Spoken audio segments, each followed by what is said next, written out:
here I am, writing up the small pitch deck to Ben.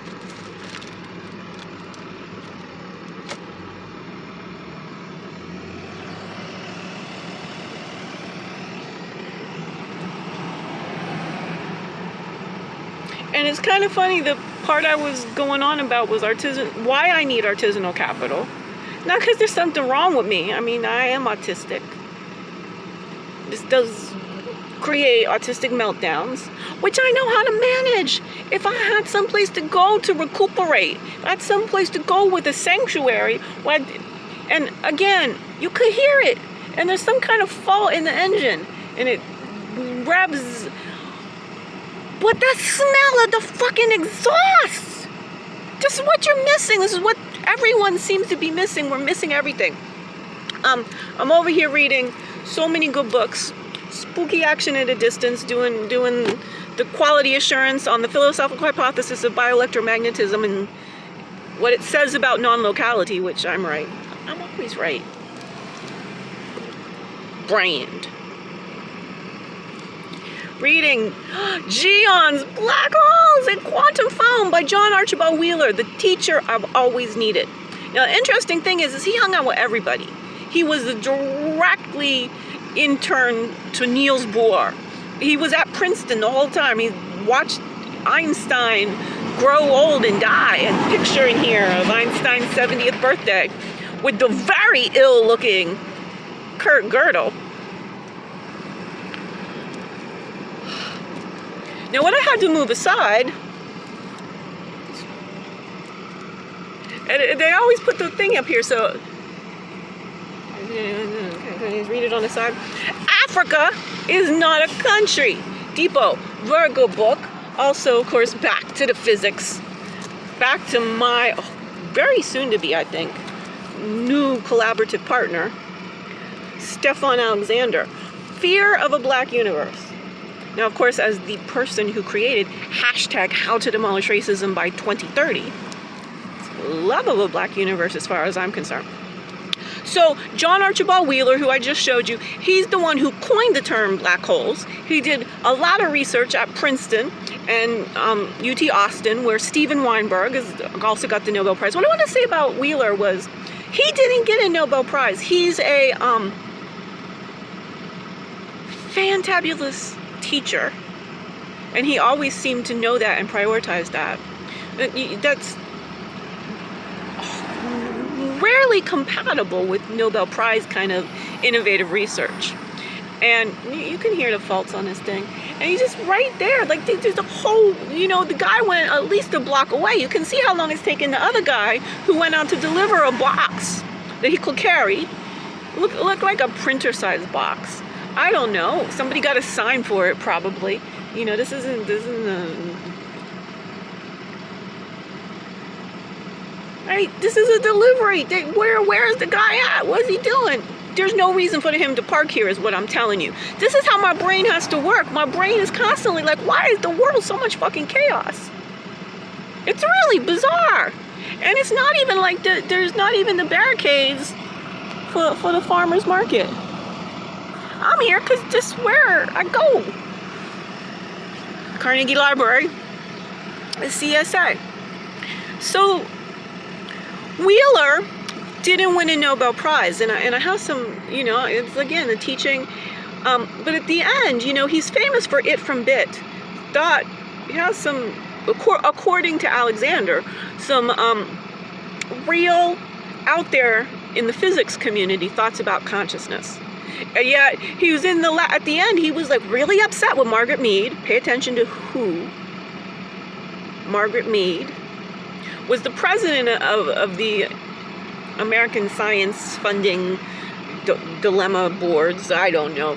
And they brought in, the alliance of all the various sciences.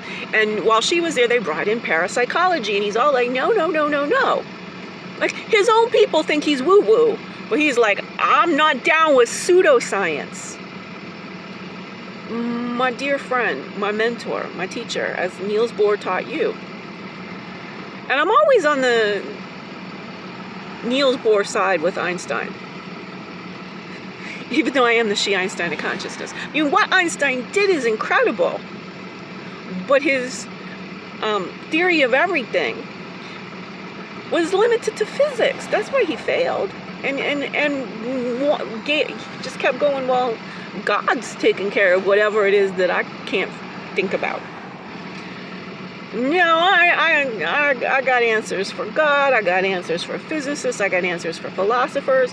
Well, I don't know. We'll see. Shirley Chisholm. I'm trying to figure out how to take over. This is the one that I really want to. It's kind of as you can see, I read a lot of books simultaneously. This is how you got to, if you're figuring out human functioning, we got respiratory systems, cardio systems, immune systems, lymphatic systems. You can't think linearly and come up with new stuff about human functioning. I'm in fact going to posit to you right now, we've only really focused on 1/3 of the crucial dimensions of human functioning. That's right. All this pharma and how we fix all this pharma. Where's the delivery guy at? Can he come back and get in they drive away? I will be having an autistic meltdown, but I'm here with you. Zenzi. Because Zenzi is not really, she's panting and this is very bad. Now the guy's coming back out with the box. So he stood there the whole time waiting for somebody to sign for it. I'm gonna show you. This is being this aware. We're not trying to they're not trying to harm me. I'm just stating that I'm being harmed, and in order to not get angry at myself, in order to have the appropriate ability to withstand the very traumatic input. Again, the exhaust of it, you can hear the engine, it's got this, the maintenance is not okay. The exhaust, the smell. I'll pass out right now. I might have a heart attack right on this very recording. But there they go.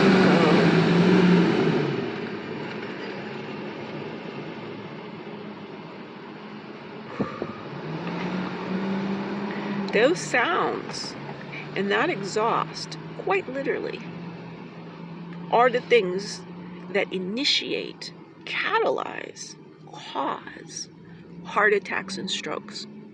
Now, there may be lots of lifelong, there could be some artery stuff going on, but the arteries aren't what cause the heart attack.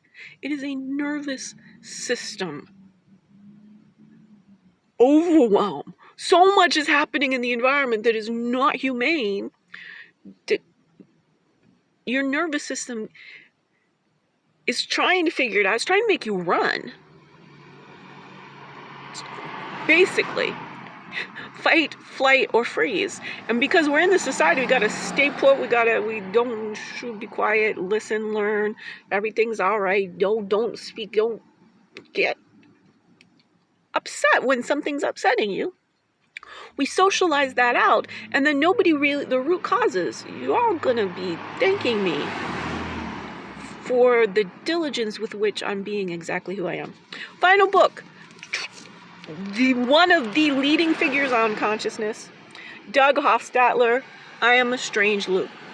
Here's the interesting thing. How our whole premises lined up. I mean, we picked different examples, but the first 98% were practically twins. And then he comes to the wrong conclusions. I'm not joking. I'm not being reductive here. Not patronizing him or condescending to him. He believes consciousness is a mirage. Now, not the kind of mirage you're thinking. I mean, like a real mirage. Like an actual, oasis mirage. You can't see it, then you can see it. Is it real? Is it not real? Okay, but what causes the mirage? His pal, philosopher Dan Dennett, who I've emailed and said, can we collaborate? User-defined illusion. Consciousness is a user-defined illusion. Again, not 98% like Doug here, but in the 90s, or maybe 93, 95% with the philosopher. And the reason Doug is higher and Dan is lower, Dan thinks it's programming. And it's programming, I'm from Carnegie Mellon degreed philosopher. And in his interest in programming, he literally says he can't understand the quantum. As I've proven very clearly, the quantum is... the reason we can't understand the quantum is we don't understand human functioning. We can understand human functioning if we see the complementarities with quantum physics. This is how I prepare for Ben and Dave.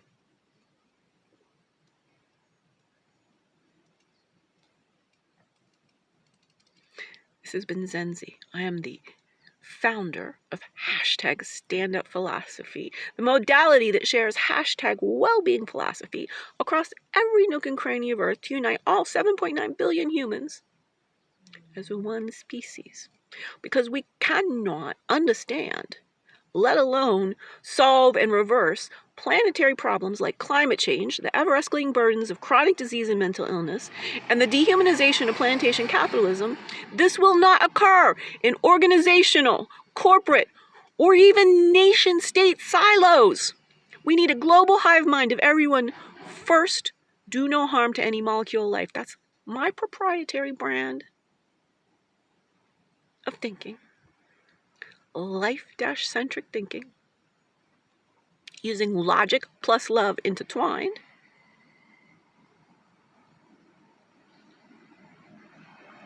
All based on the philosophical hypothesis of bio-electromagnetism. That's what consciousness is, yo. The ABCs of well-being philosophy. In this particular order shall I share them with the world. Anti-racism. Y'all don't stop this racist shit. I'm not going on to bioelectromagnetism, which solves all chronic disease and mental illness. It solves for what are we missing? Why do we have so many silos, and why we're getting worse and worse and worse, and nothing is changing, and the pills don't... There's a foundational bioelectromagnetic component to chronic disease and mental illness that we can make substantial, statistically significant progress on. Coming for you, pharma. And then there's the dehumanization of plantation capitalism. Look, everything that's wrong, all this wrongness, is because of our economic system, plantation capitalism. Economic systems people shouldn't be dying because they have access to no money. Give everybody money. Then the capitalist players can play. Real for real. They don't have to all compete in wins and loses. Let's get the good stuff happening on this planet. And it takes a brand new economic system. And that's way below my pay grade. I'm the she Einstein of consciousness. The she Sherlock of human functioning. And the she Chappelle stand-up philosophy. How the hell did I almost die at 50? Because I have no family or friends or money in the U.S. of hypocrisy. And I'm on the verge of working with Dave F. Chappelle. Harmony.